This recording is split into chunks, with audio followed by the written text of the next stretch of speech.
The Rewrite of Spring, it's one of the most creative things I've ever seen. And The Rite of Spring is now considered one of the best pieces of music from the 20th century.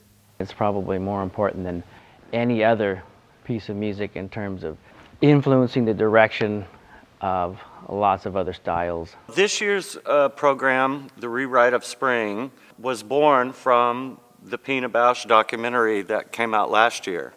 And I had gone to see that in the theater and started researching The Rite of Spring, only to discover this would be the centenary, 100 years since that exciting debut of that remarkable piece and sort of groundbreaking piece, not only choreographically but musically, of course, from Stravinsky. You know, when you think about The Rite of Spring, you know, the 1913, that night, it was a major milestone in the development of modernism in the musical world. When The Rite of Spring debuted 100 years ago, there was the riot that happened, and I think because of that source material and what we're drawing on, just the sense of the show takes on a dark image. It's powerful. And of course, the approach that Stravinsky and Nijinsky took in the original was to stress the violent aspects of it, the power, the aggressiveness, not just the beautiful qualities of how a flower might blossom at just the right time in the certain colors, you know. It's fragments of great moments of The Rite of Spring sewn together in a brilliant way that lets us tell our story of the Rewrite of Spring.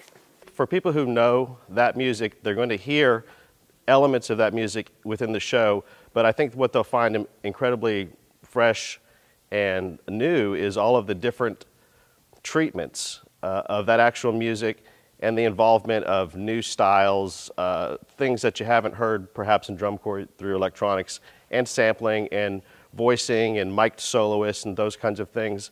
The show is flying.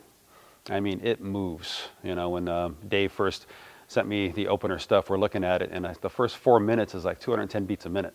It goes by quick, and there's really no dull moments in the show. There's always something going on for the listener. It's an interpretation of sound through movement rather than movement to sound. And I think there's a distinct difference there. And I think it's aerobatic to a certain extent.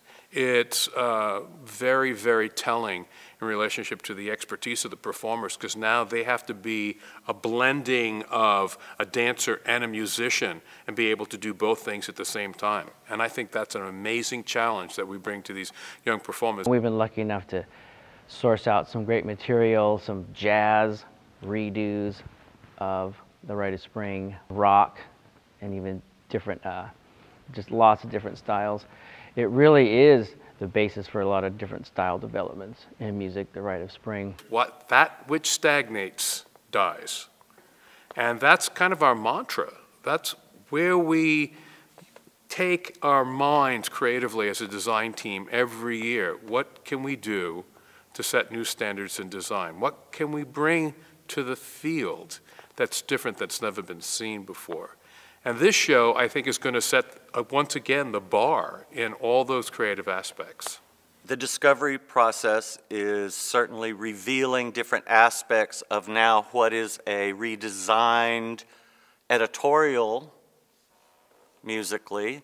So we're learning different things about the character of different parts of the music, how nature becomes a character, how props in the show become a character, which we've been exploring for quite a few years now, that they're just not objects that get moved around. They often, in the shows we've been working on, the props are a character.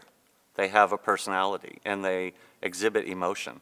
It's got so much in it. It's difficult, it's challenging, it's entertaining. It's just a lot of fun to work with right now. The end goal is definitely something that's going to be special.